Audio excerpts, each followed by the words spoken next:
আসসালামু আলাইকুম এভরিওয়ান। এটা হচ্ছে আমাদের বাড়ি, অর্থাৎ এই বাড়িতে আমরা বসবাস করে থাকি। 2 দিন যাবৎ প্রচুর পরিমাণে বৃষ্টি হচ্ছে, শুধু আমাদের এই জামালপুরে না, জামালপুরের বাহিরেও অনেক বৃষ্টি হচ্ছে। তো 2 দিনের বৃষ্টিতে আবহাওয়া অনেকটাই পরিবর্তন হয়ে গিয়েছে, আপনারা দেখতেই পাচ্ছেন চারিদিকে সবুজের সমারোহ। তো আমি বাসা থেকে বের হয়েছি মূলত আমাদের আরেকটা বাসায় যাওয়ার জন্য। সেই বাসায় ছাদের উপরে প্রচুর পরিমাণে পানি জমেছে। এই যে এটা দেখতে পাচ্ছেন, এটা হচ্ছে 8তলা একটি বাসা। তো সেই বাসায় যাওয়ার উদ্দেশ্যে আমি বাসা থেকে বের হয়েছি। তো এই জন্য চারিদিকে একটু ভিডিও করে নিচ্ছিলাম। আর দেখতেই পাচ্ছেন কি পরিমাণের চারিদিকে পানিতে ভরে গিয়েছে। এই তো এইদিকে অনেক পানির স্রোত। তো এটা হচ্ছে একটা ড্রেন। তো এই তো আপনারা দেখতে পাচ্ছেন কি পরিমাণের প্রাণী স্রোত যাচ্ছে। মূলত আজকে সকাল থেকে সিসি ক্যামেরায় দেখতে পারি যে ভবনের নিচে মোটামুটি পানি আসা শুরু করেছে লিফটের একটি জায়গা থেকে। তো সেই জন্য আর দেরি না করে বৃষ্টি একটু হালকা কমা শুরু করলেই আমি বাসা থেকে বের হয়ে গিয়েছি। অবশ্যই আমি এখানে ছাতাও নিয়েছি, কেননা আমি যখন যাচ্ছিলাম তখন বৃষ্টি পড়ছিল গুড়ি গুড়ি।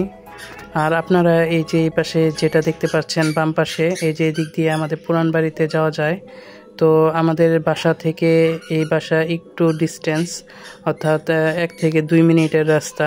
আর এই বাসাটি পুরোপুরি কমপ্লিট করিনি এখনো, তো সেই জন্য উপরের 2 তলা খালি রয়েছে। এই তো আমি বাসার কাছাকাছি চলে এসেছি। তো অনেক বৃষ্টি হয়েছে, সেই জন্য রাস্তায় একদম পানি জমে গিয়েছে, আপনারা দেখতেই পাচ্ছেন। আর আমাদের সামনের থেকে এরকম ভিউ দেখা যাচ্ছে বাসার। তো এই তো আমি গেটে প্রবেশ করছি। আপনারা যে দেখতে পাচ্ছেন এই যে পানি, এগুলো হচ্ছে বৃষ্টির পানি। এই লিফটের মাধ্যমে এসেছে, ছাদটা ভরে গিয়েছিল পানিতে, সেই জন্য আমি নিচে আর ওয়েট না করে আমি উপরের দিকে চলে গেলাম। যেহেতু বাসাটি সম্পূর্ণ কমপ্লিট করা হয়নি, সেজন্য এখনও সিঁড়ির কাজটা অনেকটা বাকি রয়েছে, কারণ এখানে টাইলসের কাজটা করা বাদ রয়েছে। এই তো এটা হচ্ছে 7 তলার একটি ছাদ, অর্ধেক ছাদ। তো এইখানে এসে আমি দেখতে পারলাম হালকা একটু পানি বেজেছে। তো এই তো আমি পরিষ্কার করে দিচ্ছি পা দিয়ে। তো এখানে এই গুড়িগুলো আটকিয়ে পানি যাওয়াটা বন্ধ করে দিয়েছে। আর এটা হচ্ছে বেলটিয়া স্কুল। তো বাসার ছাদ থেকে বেলটিয়া স্কুলটা খুব ভালোভাবে দেখা যায়।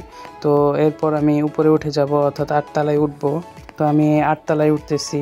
তো এখানে তালা লাগিয়ে রেখেছি যেহেতু উপরের ফ্লোরটা, এবং এখানে ট্যাঙ্কির ব্যবস্থা রয়েছে, সেজন্য এটা সবসময় তালা লাগিয়ে রাখা হয়।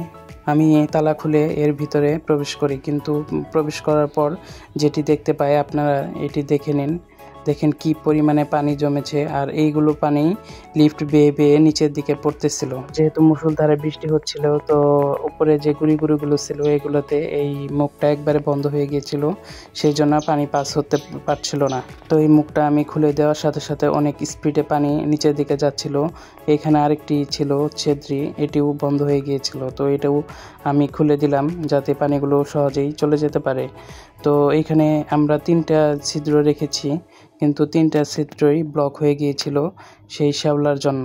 আপনাদের যাদের বাসার উপরে ছাদ রয়েছে, বৃষ্টির দিনে অবশ্যই আপনারা ছাদগুলোকে চেক দিয়ে নেবেন, কেননা এই বৃষ্টির পানি যদি আটকে থাকে তাহলে আমাদের পরবর্তীতে এই ছাদে যে ড্যাম হয় সেইটা দেখা দিতে পারে।